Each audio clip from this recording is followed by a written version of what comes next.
Another vintage camera from my collection, a Seagull from China, the model 203.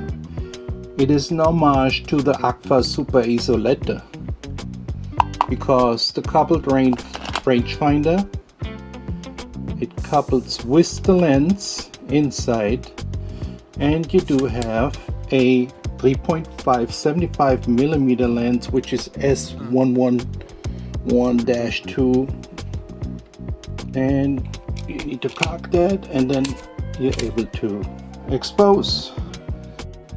So you can do two formats, which is a 4.5x6 or 6x6, which is very smart, and that's the reason why you have two windows here, one for 12 pictures and one for 16 pictures. Thanks for watching.